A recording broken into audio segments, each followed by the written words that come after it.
Video kedua ini adalah bagian dari 3 cara membuat login dan juga hak akses di AppSheet. Di bagian kedua ini, saya akan menjelaskan cara pembuatan fitur pengaturan menu yang nanti menu akan bisa diatur berdasarkan level user tertentu sesuai login. Contohnya adalah seperti ini. Saya login sebagai admin.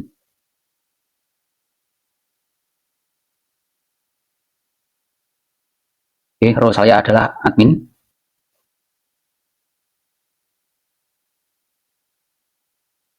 Oke, di sini adalah beberapa menu admin yang diizinkan untuk bisa ditampilkan. Nah, kita akan membuat sebuah fitur di sini, pengaturan menu di sini. Kalau saya klik, nah di sini ada beberapa menu yang tampil tadi. Nah, terus kemudian di sini saya bisa atur rule-nya atau bisa atur permission-nya. Nah, di sini saya ada menu persetujuan. Nah, menu persetujuan ini bisa diakses oleh admin dan approver. Seperti ini. Jadi saya juga bisa edit di sini. Oke, di bagian bawah di sini saya bisa edit. Nah, saya bisa tentukan menu ini bisa diakses oleh siapa saja. Oke. Nah, ini berguna untuk kalau aplikasi kita ini bisa dijalankan, nantinya dijalankan oleh beberapa user dengan level yang berbeda-beda. Tentunya nanti fitur yang ada di sini, nah ini akan berbeda-beda setiap usernya tergantung dari pengaturan yang ada di bagian admin ini. Oke, bagaimana cara membuatnya dan bagaimana cara men-settingnya dari awal? Simak video ini sampai selesai. Oke, langkah pertama kita akan lihat database dulu. Oke, di database ini kita perlu tambahkan satu kolom lagi di bagian menu. Kolomnya adalah kolom role. Kolom ini nanti akan diisi dengan data-data role dari si user. Di sini kan di tabel user, di sini sudah ada role admin. Di sini ada 3 role, admin, kasir, dan approver. Nanti di bagian menu, di sini role ini juga diisi oleh role yang di bagian user tadi. Nah, isinya bisa lebih dari satu. Misalnya menu dashboard bisa dilihat oleh admin dan juga oleh approver, maka di sini nanti diisi dengan admin dan juga approver. Maka dipastikan bahwa di bagian role ini, kolomnya ini tipenya adalah enum list, karena nanti akan diisi lebih dari satu data. Oke, kemudian kita cek dulu di bagian menu. Nah, di sini pastikan ini adalah enum list. Seperti itu. Oke, langkah yang pertama, kita akan masuk ke bagian menu tadi. Kita akan membuat satu buah menu baru, nomor 9. Menunya adalah pengaturan menu. Oke, kemudian view-nya juga sama.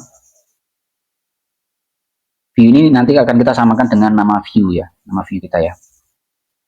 Oke, untuk ikonnya kita samakan saja dulu. Oke, setelah itu kita masuk ke AppSheet kita. Setelah masuk AppSheet kita akan lihat di bagian login. Tadi kita sudah punya namanya adalah role. Oke, langkah pertama kita akan membuat sebuah menu, sebuah slice di menu. Di sini saya punya slice. Saya beri nama my menu. Kemudian saya ambil dari menu, source table-nya menu. Nah, di bagian row filter condition ini, saya hapus dulu, saya jelaskan.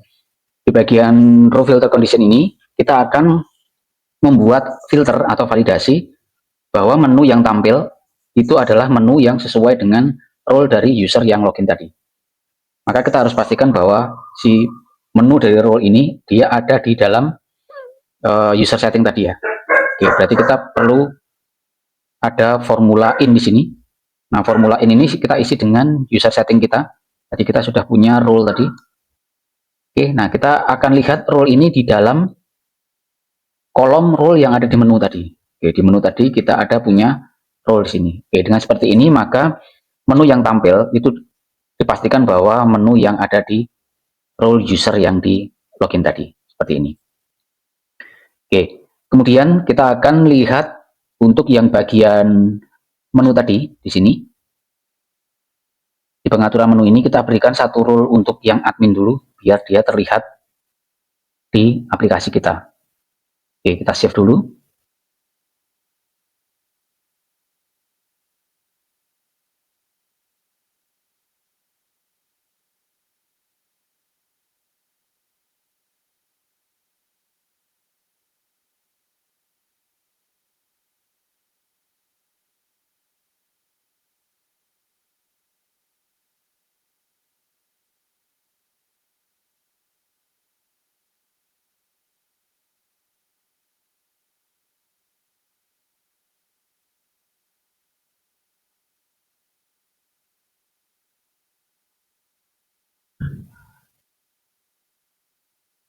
Oke, kita akan login sebagai admin.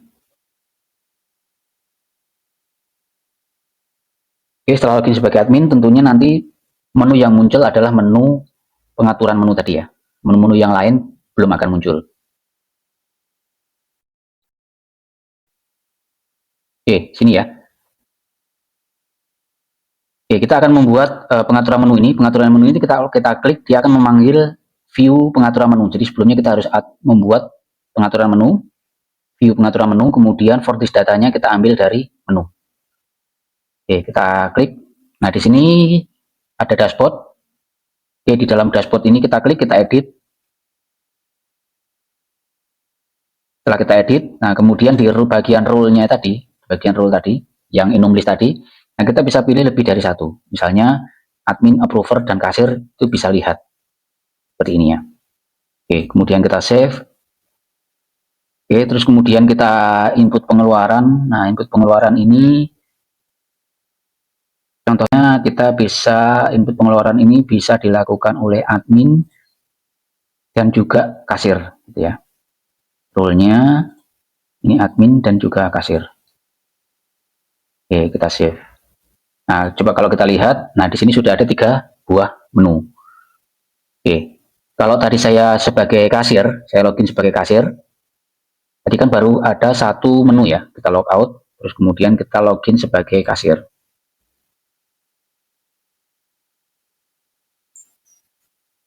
Oke, ini role-nya kasir. Oke, di sini cuma ada 2 ya, dashboard dan input pengeluaran. Untuk yang menu pengaturan menu tadi, nggak tampil di level atau di login si kasir ini. Oke, kurang lebih seperti itu. Jadi kita kembali ke bagian admin tadi, kita atur dari menu mana yang akan tampil di aplikasinya. Saya login sebagai admin lagi.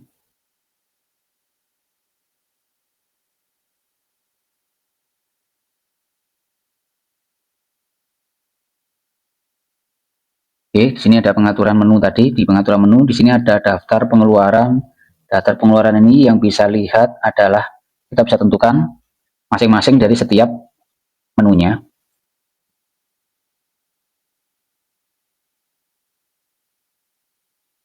Oke, dan seterusnya ya. Oke, ini dengan menu seperti ini kita bisa bebas mengatur dan mengatur setiap user atau setiap level dari user itu menu mana yang bisa dan tidak bisa diakses oleh user yang sudah kita punya. Oke, dengan dikombinasikan dengan yang video yang pertama tadi, kita sudah lebih lengkap lagi mengenai pengaturan hak akses dari aplikasi kita.